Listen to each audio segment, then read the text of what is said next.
rocking with some of the realest coaches in the game. Coach RB and Coach CB. Area code 459.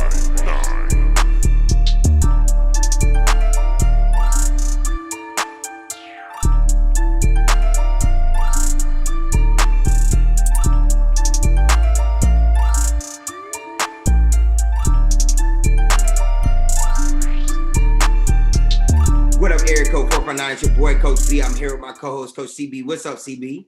What's up, Coach? How you doing? Man, I'm blessed. We got two special guests in the house, but before we get to our guests, let's thank some people. We want to give a shout out to In-House Inc. for the awesome logo that they've created behind us. We also want to give a shout out to J May Crafts for all of the awesome household items that she's created along with our shirts. She's done an awesome job with that. We also want to give a shout out to our guy, George Frost, for the East Bay store that he has put together. If you guys want our logo on all of your favorite Nike and Jordan apparel, click the link below. Check out our store. Most importantly, we want to thank our friends and our family for the support that they've given us. We definitely couldn't have done it without them. And then most importantly, God for the vision that he has given us for Area Code 459. Man, I'm super excited. Like she said, if you want that gear, click that link below. It's coming from East Bay on all your favorite Nike and Jordan apparel. CB, we're continuing on with our Hidden Voices mini series. Go ahead and introduce our guests to the next episode of Hidden Voices. Go. Today we have two very special guests. First being from Tallahassee, Florida, where he played basketball at the University of New Orleans before transferring on to FSU. While he was at Florida State, he was a student assistant with the women's basketball program and graduated there with his bachelor's degree in finance and real estate. From there, he then transferred on to the University of Texas at Arlington, where he earned his master's degree in finance. Outside of education, he is involved in a mentorship program at the University of Texas, and he's a part of the FSU Real Estate Society.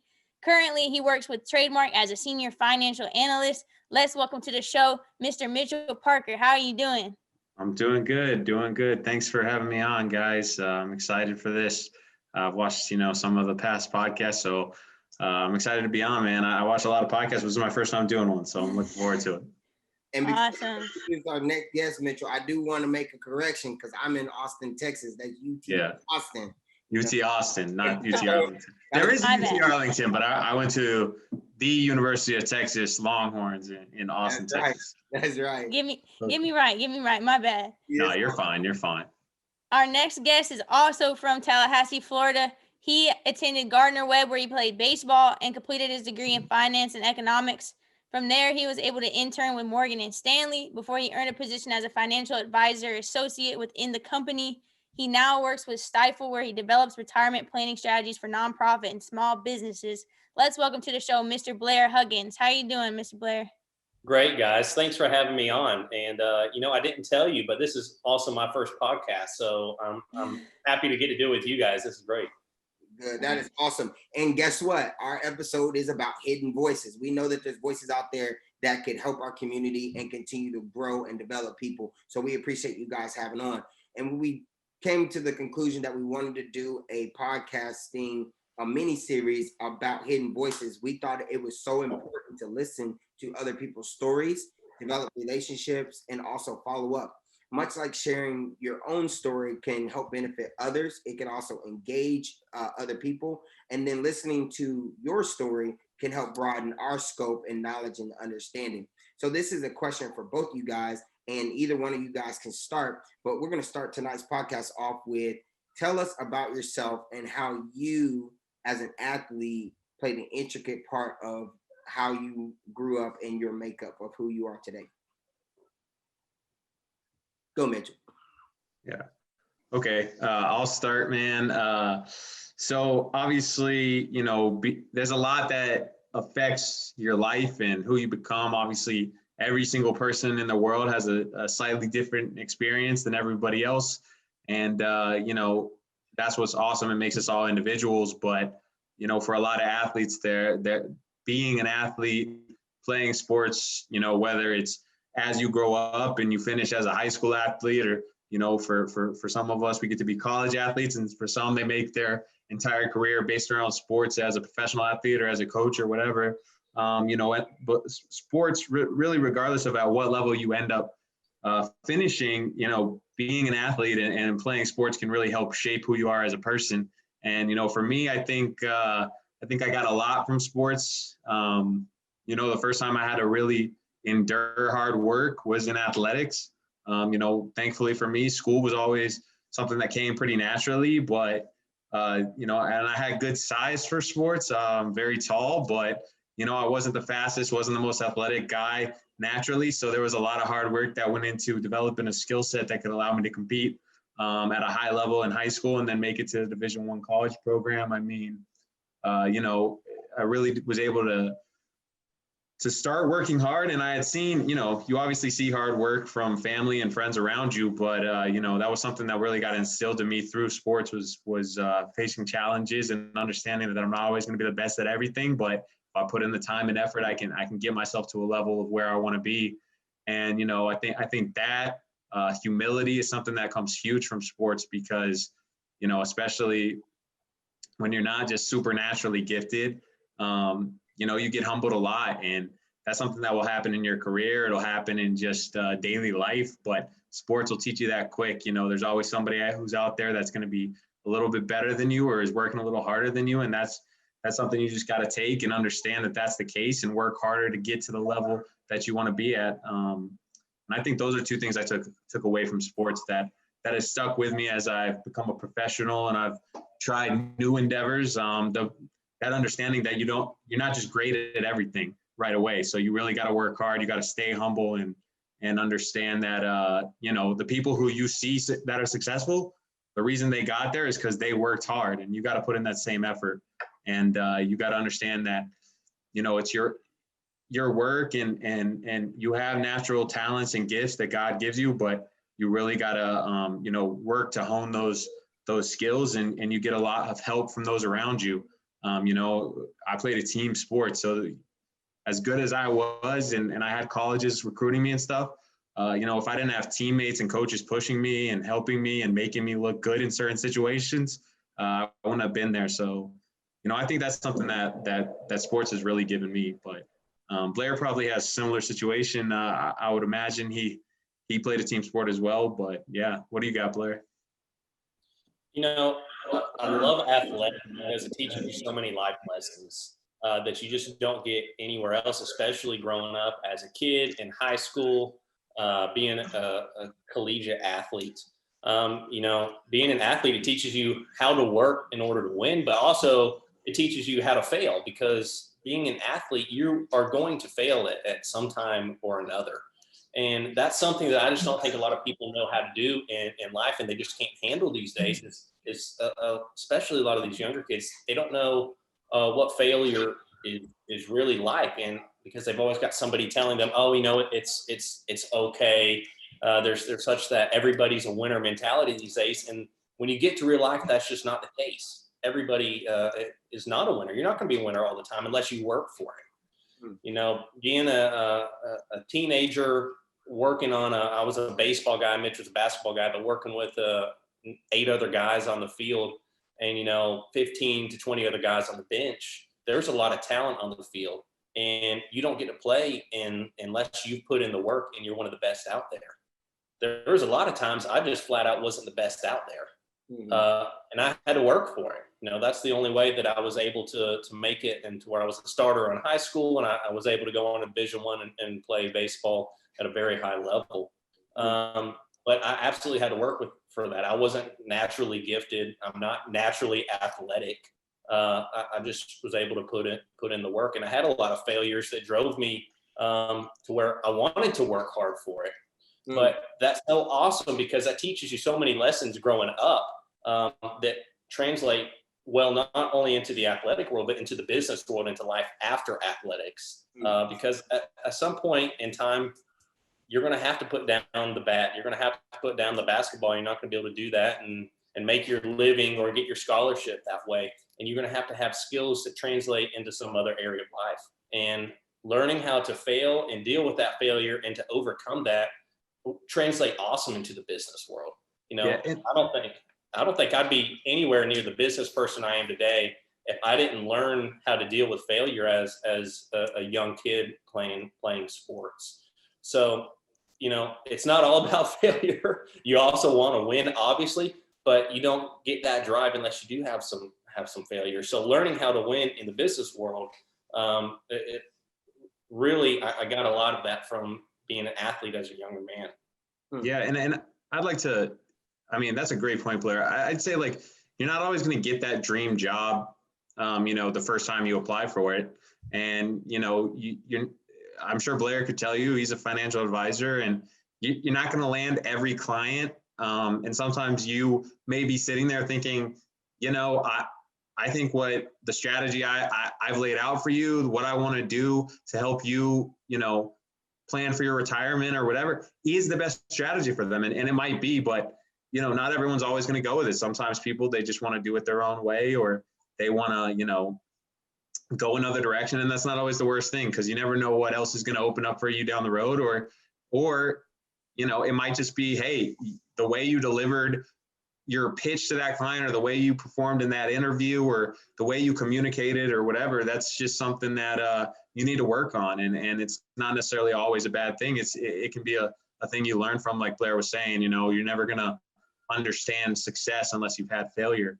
So, that stuff's going to come in the real world too. So I think that's a great point, Blair. Athletics is an awesome thing for young kids. I think it's one of the best tools out there to help develop young men and young women into being leaders.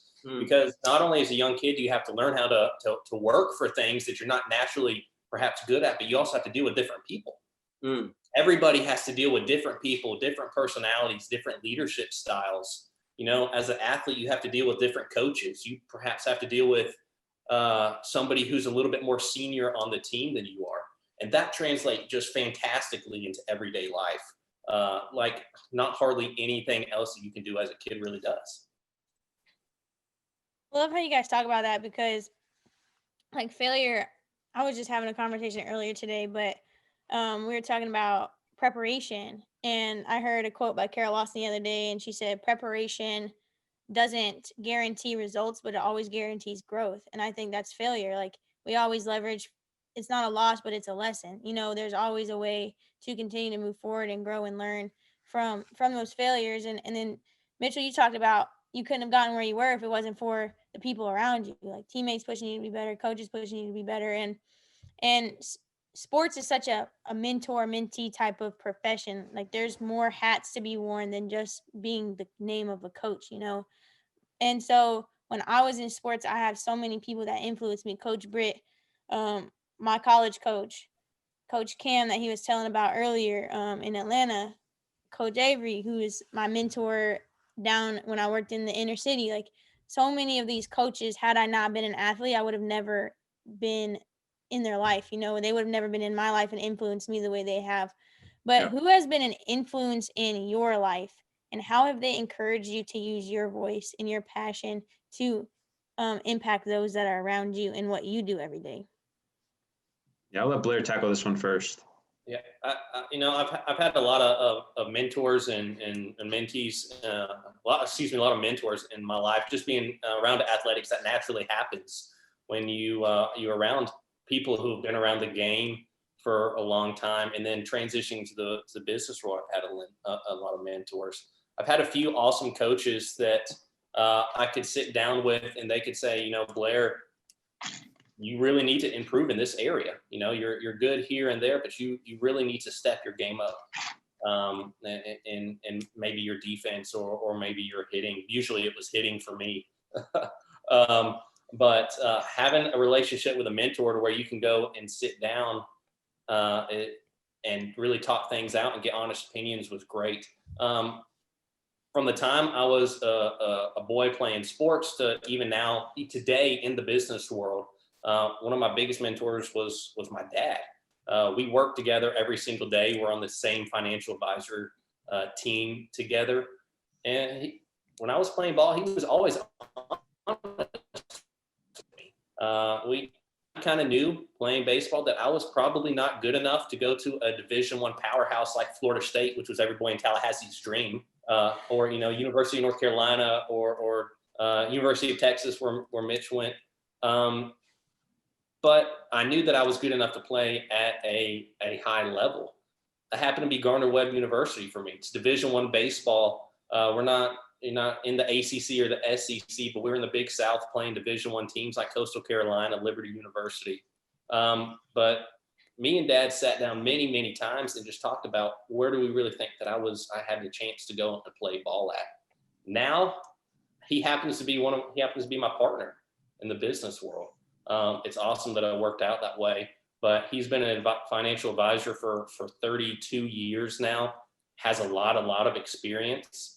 We talk daily about new things that are happening in the business world. What should we do with this client? How should I handle this situation? Hey, Dad, have you ever come across this situation before?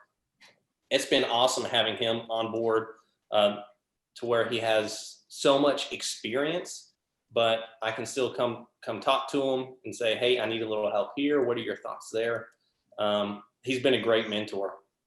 So that would be one of the best mentors I've had in my life as an athlete and in the business world today. I've been very blessed with that.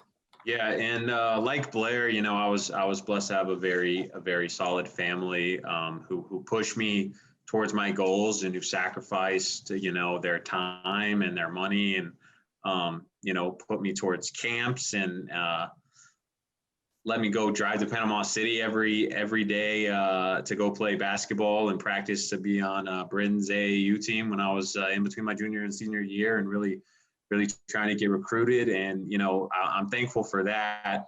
And you know, Blair talked about with athletics that you sometimes just naturally get mentors from, you know, coaches and maybe players who are a little older, who have been in your position.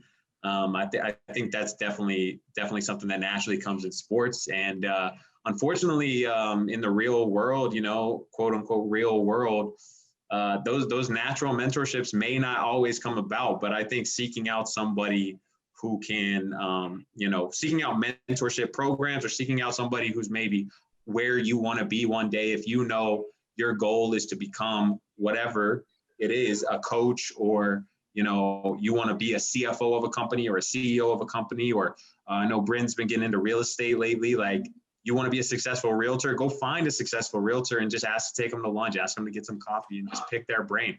Say, hey, do you have 30 minutes for a Zoom call because of COVID? I mean, people might not want to meet in person, but just find some time where you can ask them some questions. And, you know, I think that's super important for people to do. But to get a more direct answer to your question, I don't really have one specific person who's really like emphasized for me to use my voice. But I've had several people who, you know, some in my career field and some outside of my career field, that have said, hey, you wanna be successful in what you're doing, you need to get involved with groups. You need to get involved with the people in your community who do what you do. And try to do whatever you can to work with them. And whatever you think is good enough and far enough and you're involved enough, go a little bit further than that. You know, I've had people like the CEO of my current company, he took me to lunch on like my first or second day.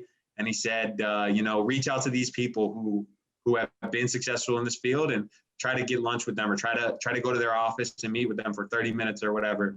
You know, join groups. I've had people who are in my company who have been successful who say, hey, you know, we work in commercial real estate. Here's local area DFW commercial real estate, national commercial real estate groups that you can get involved with. You know, go join a committee, go join a board and do that. And one thing I would point out too, you know, for some people, you know, speaking comes naturally and you say use your voice or you have a hidden voice you need to display. And you know, for me, I like to talk a lot. And speaking is something I can naturally do, whether that's in a presentation. Blair's laughing because I used to get in trouble talking all the time. But yeah, you know, doing a presentation or speaking or doing a podcast is something that for me comes naturally. But one thing I would emphasize is for people who maybe aren't as comfortable with it, or you know, it's just not something you enjoy doing.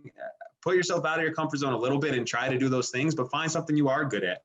If you're great at, you know, you're an artist, you want to be an artist, and you have a passion for something, use your art to do that. Even if it's not your career, if you like doing it, say, hey, I can help out with this event by providing a banner or something that I can make for the event. Or if you're great with organizational skill, you know, maybe you want to do more behind the scenes stuff. You join a group for a local area community event. be like, look, I'm not going to be the person up there with a microphone running the event, but I can help organize schedules. I can help get stuff booked. I can make sure that the stuff we need to have for this event to be successful is going to be put in place. And, you know, that's it. That's using your voice in your own way. And you know, if you get a community of people who want to use their voice and everyone has a different talent, you know, you can have a very successful community around you, and you can be successful and you can make them more successful. So that's what I would encourage people to do.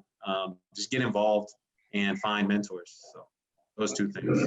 Man, I really like the vibe you guys have. You guys are providing so many gems and so much content. You know, you talked about like joining a board. I mean, you even talked about Blair, what we call here at 459, we call them our purpose partners. How, you know, you and your dad started an intricate relationship while you were playing ball, and it was bonded in trust. And I, you know, even though, you know, he is your dad, it's still another level of expertise, right? It's another level of maturity, and it's so hard for students or children to make that connection with adults. But it was a bond that was so close that it leaked over into the professional world. And you know, you follow through with him every day, and you guys talk about how sports help you, you know, diversify yourself and connect with different types of people and deal with different types of people. And you know, you guys both actually do something that's very scary to a lot of people either listening to this or just a lot of people in this country, period. Economics, financial literacy, they don't understand it, they don't believe in it, they everything's really transactional. I think we try to talk about the difference between relational and transactional.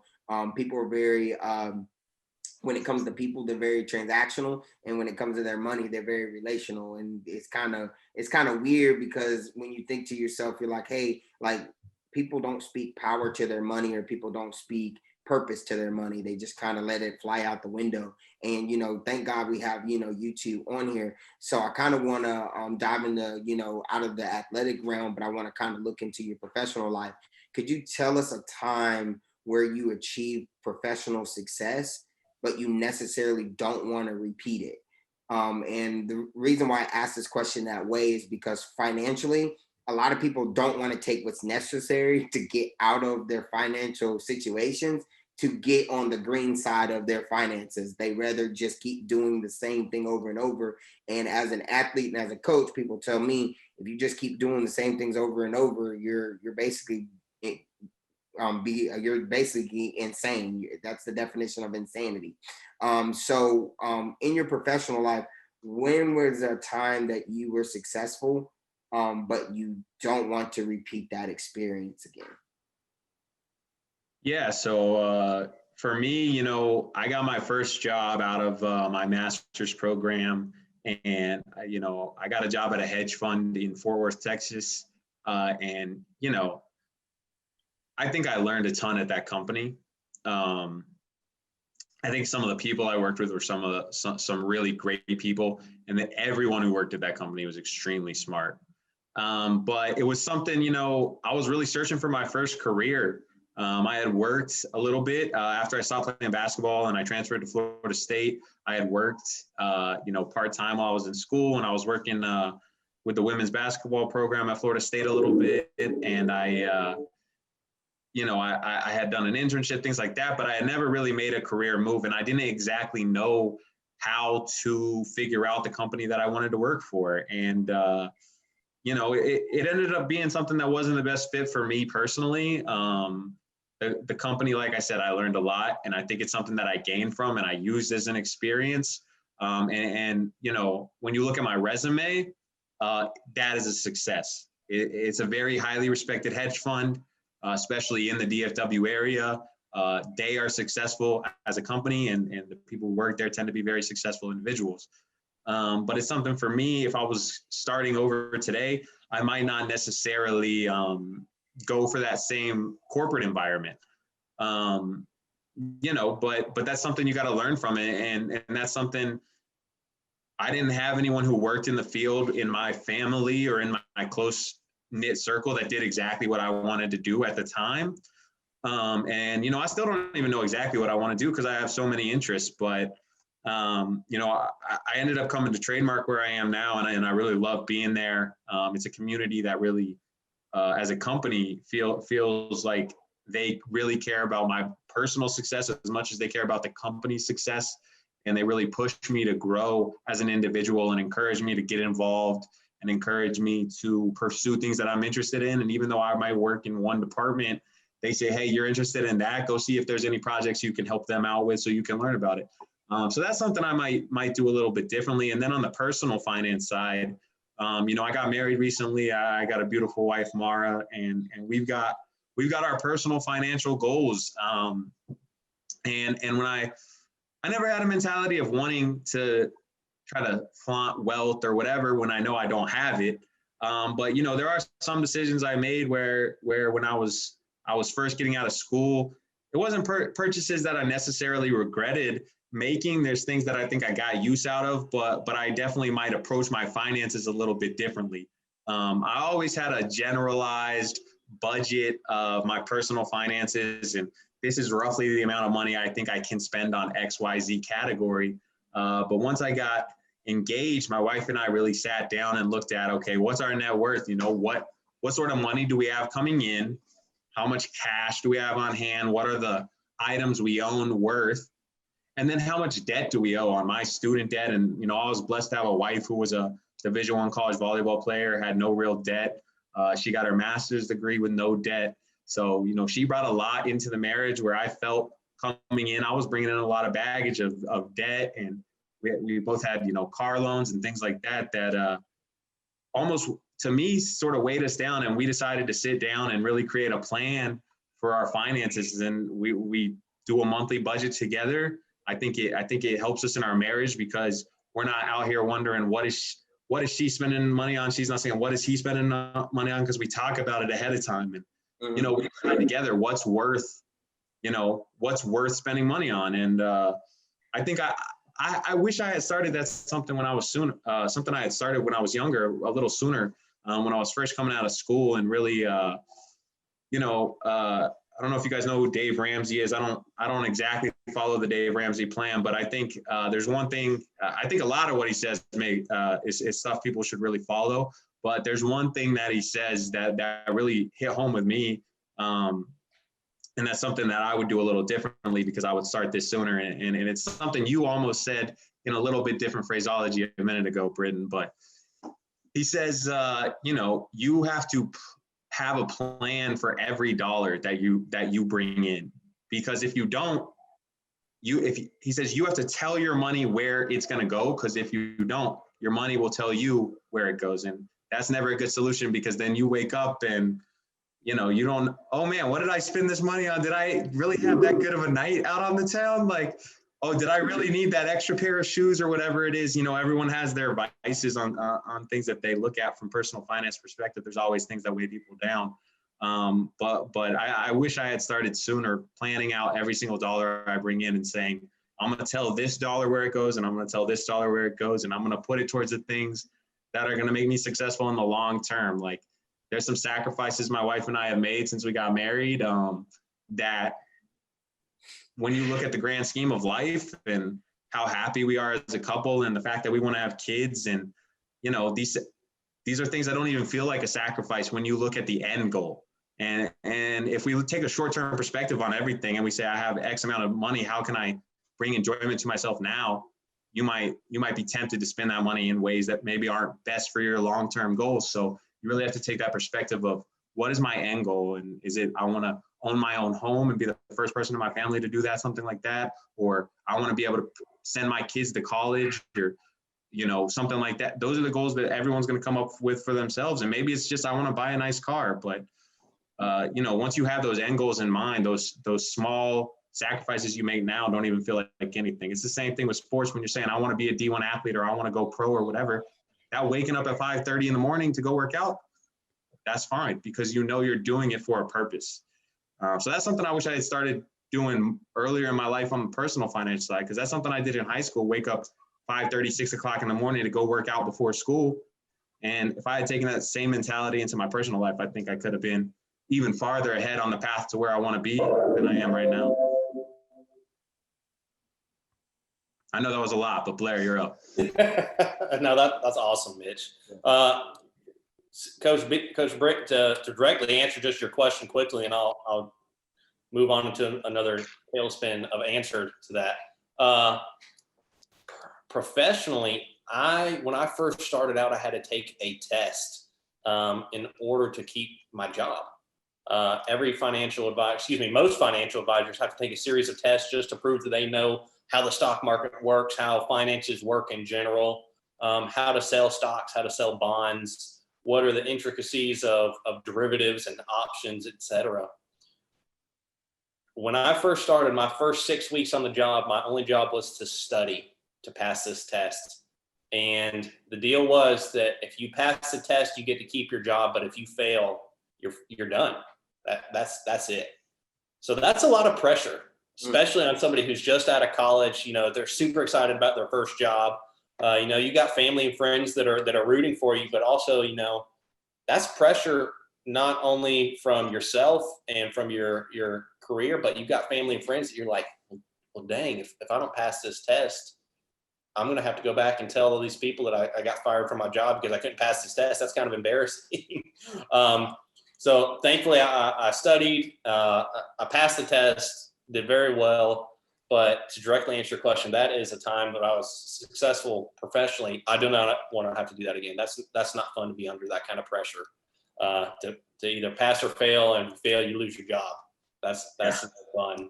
But just to bring up something that Mitch was talking about briefly, what I see in my everyday career is that there's a lot of people out there, especially young folks, and I see a lot of young couples that come in and that don't even know what's going on with their finances. There's a lot of people that are financially illiterate when that should not be the case, because I don't care who you are. If you are, for the most part, living in America, you have to deal with money in some way, shape, or form. Everybody should have some kind of knowledge regarding their own personal finances. You don't have to be a stock market expert, but you should at least know how much money you have in your savings account, or where that money is going. How are you spending it? What kind of debt do you have? What is debt? I see some young couples that come to me and, you know, Blair, we're kind of thinking about investing a little money. What do you think? And what I do with all of my clients before I sit down and say, hey, you should invest here, is I say, well, let's back up a little bit. Let's look at your whole financial picture first, because this money that you want to invest, it may not be put to its best use by going into the financial markets. You might be a lot better off paying debt that you didn't even realize you were paying a lot of interest on.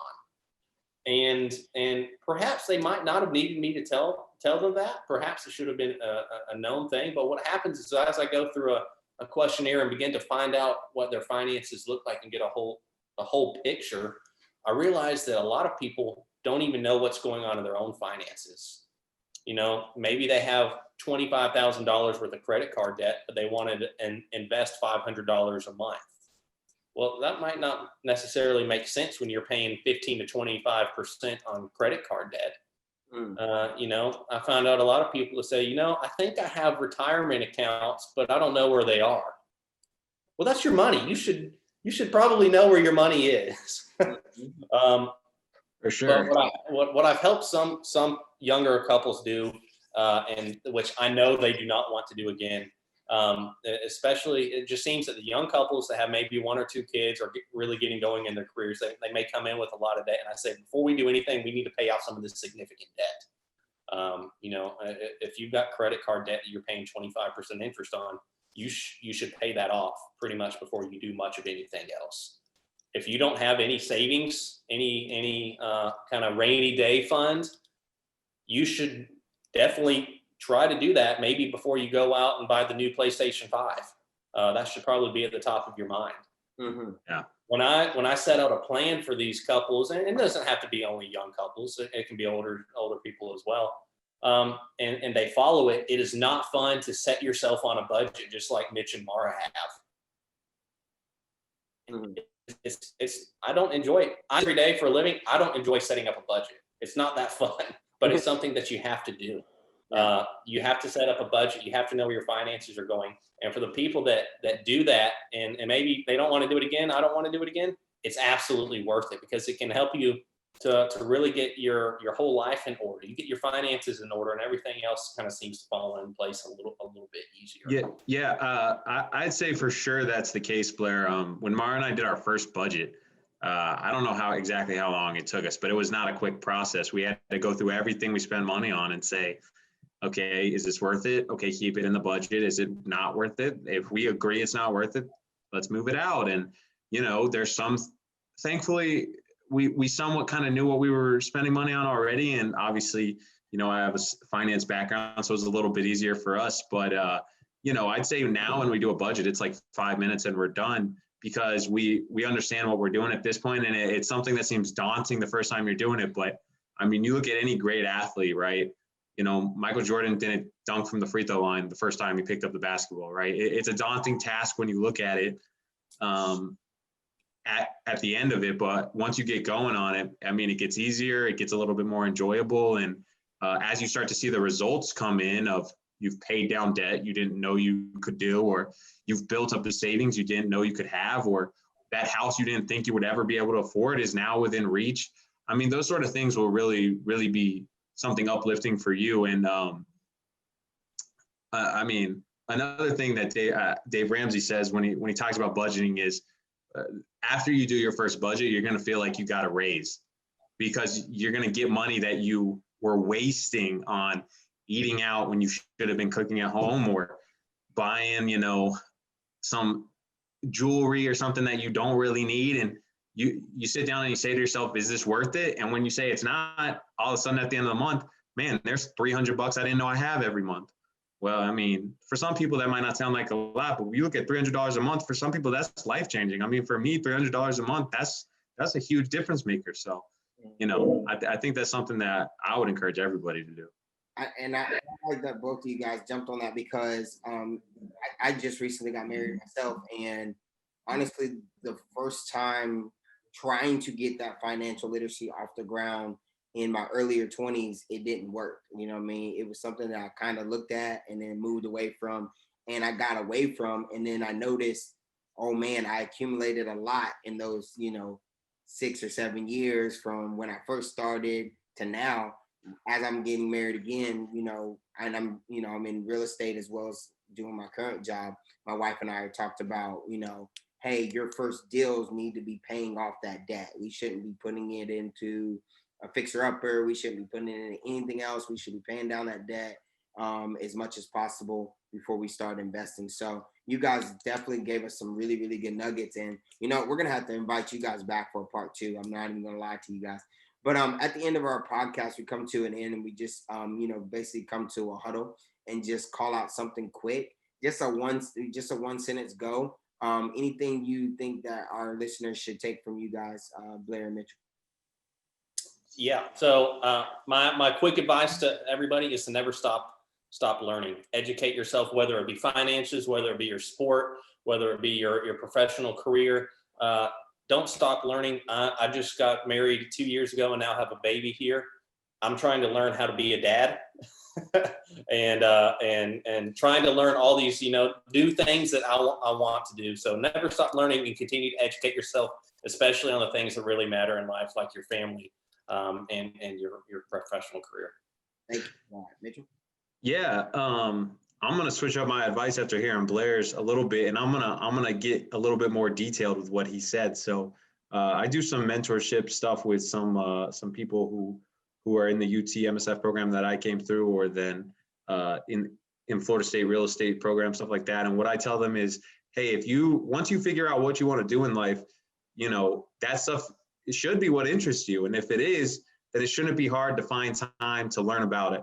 And the way I encourage them to learn, like what Blair was saying, is try to find articles, try to find journals, podcasts, whatever, read, listen every week. Just when you wake up Monday morning, if you do a devotional in the morning or whatever, when you're done with that, spend 20 minutes listening to a podcast or reading an article about what you want to do for your life, whatever field that may be in, and learn from that. And I think that's just a good directive on sort of how to keep learning. And you never know when you go and you learn you might learn something from reading a journal or listening to a podcast that isn't something that would naturally come up in your day-to-day work. And somebody in your company might come across something and have a question or look for an opinion on something that you otherwise wouldn't have had any experience with. But because you are doing what Blair said, and then always trying to continue that education for yourself and continuing to learn, you might be able to provide input or provide, just a thought or answer a question to even somebody who might be higher up in the company, who might have a longer time in that business, who you would expect to know this thing or whatever. Well, if it's not something that your company has always done, but you learned about it, you can provide more use, more value to that company than what they even thought you could when they hired you. And that's a great way to sort of set yourself apart from the crowd. So I think Blair's advice in continuing to always learn is awesome. And, the way I would say to pinpoint doing that and to really, really get after it is to continue and specify, okay, Monday, Wednesday, Friday, the first half hour of my day, if I got to be at work at 9, then I'm going to get to work at 8:30. And from 8:30 to 9 o'clock, I'm going to read about what I am doing right now, what other people in the industry are doing right now, or maybe you're not in the dream job, you don't have the career you want to be in forever. Okay, then start reading about that dream job you want to get. Watch a podcast, watch a video, something about that thing you want to do, and continue to learn and grow your skill set. Because at the end of the day, whether you have a degree or you just came out of high school and went straight to work or whatever, the thing that's important is, what is your skill set? That's what the company wants to see. How can you add value to them? And, we're super blessed to be living in the day and age in which we live, where, you got YouTube, Google available to you. You can learn anything at any time. So, put that down on your calendar, 30 minutes, 3 times a week, something like that, or an hour, how much free time you have, and learn a new skill set, learn about the things you want to learn. And the cool part about it is, once you figure out what you want to do in your life, those don't feel like tasks. It doesn't feel like homework or things like that. If it's something that you're interested in, you're going to enjoy that learning process, and you might end up giving yourself more time to learn about it. So that's just sort of how I tried to start going about learning in my career, and what I always recommend to people, that I'm talking with that are younger than me or coming up in their career is this is a good way to get started on how to learn. Because some people, they say you need to learn, and some people, it's just not a natural thing to go out and learn. It's not a natural thing for them. So this is a sort of pinpoint directive on how to do it, that I like to tell people, and that I like to do for myself. Go ahead, CB. Well, y'all know my motto is 1% better every day. 1% of your day is 15 minutes. So take 15 minutes and go find something new to learn, or something that'll help you grow in what you love to do. But my call to action is find your own unique way to use your voice. It doesn't necessarily be you in front of a crowd talking, but there's always a way for you to take your skill set and enhance whatever facility, whatever program, whatever group of people that you are with or around, and make it better. So find a way to use your voice in a unique way. And I'm gonna go on kind of on the vibe that Caitlin is, but also kind of incorporate Blair Mitchell's thought process about educating yourself daily. Caitlin said 15 minutes a day. Mitchell said 30 minutes a day. Blair said just continue to find something to educate yourself with. But I also want people to also understand that there are a lot of hidden voices out here in this country and in your state, in your neighborhood, in your community, that's willing to provide you with help if you're willing to ask the question. So I think that the biggest part of all three of y'all's call to action is you have to ask yourself that question. What are you willing to do to make a change for your tomorrow? I think, Mitchell, you talked about Dave Ramsey. Blair, you talked about your playing experiences. All of those things are all about actions. A lot of people, dream big, but they're not very action oriented. So just to call it back to action again, make sure that you are educating yourself, but also ask yourself that question of what you can do to continue to educate yourself and push towards success, and also what voices are out there that's willing to help you get to where you need to be. The last thing we're going to leave our Audience. podcast with today is we are going to leave it with our mottos. Just something that we say to ourselves, something that just kind of gets us going. We're all athletes. What is something that you say to yourself? CB, I'll let you start. Blair, you can go. Mitchell, you can go, and then I'll finish up. Go ahead, CB. Remember, don't discount your value, and let's get 1% better every day. All right, All Blair. right. I like it. I don't know if I could give you a value or a motto that I have every day, but I can tell you that I want to get better every day, but I also want to learn something new every day. And even if it's something that I'm doing every day, maybe learning something a little bit more about what I'm doing. Awesome. For me, I want to keep Christ first in my life. And then I want to, really focus on what's most important. And I think that that's something that can get lost as your daily grind gets to you. You get busy, you kind of forget about things, but you may have family that you're close with or friends that you're close with. Make sure you're keeping them in the right perspective. And for me, after those things are done, one thing I like to do is just set long-term goals, man. And once you've set those long-term goals, you just take you sort of look back and you say, if my goal is to be here, this is my long-term goal. What is the step before that? What does it look? Where do I have to be the step before that to get to that long-term goal? And then once you figure out what that step is, backtrack it again. Say, what's the step before that? And eventually you'll backtrack and you'll figure out, oh, wait, that's where I am right now. And you say, okay, if this is the step I'm on and I just laid out all the steps towards my end goal, now you have a path that you can follow. So that's what I like to do. Set a long-term goal and then look at every step that it takes to get there, starting going backwards until you figure out where you are in that process and then start down that journey, man. Man, I'm super blessed to have the opportunity to coach again. CB told me I couldn't stay away from it too long, so I'm actually coaching some 10-year-olds, flag football. Super excited. I left them with this the other day. I tell them the 3 L's. They all looked at me and said, Coach, we don't take L's in our life. And I said, you're going to take these 3. And these 3 L's are listen, learn, and love. Make sure that you are able to open your ears, listen to advice, have that discernment, and learn something new each and every day, and make sure that you love and have passion for what you do. Remember, Coach B loves you, and let love be the frequency. Blair, Mitchell, I'm super excited to have you guys. Thank you so much for giving us your time. You guys have a wonderful rest of your day.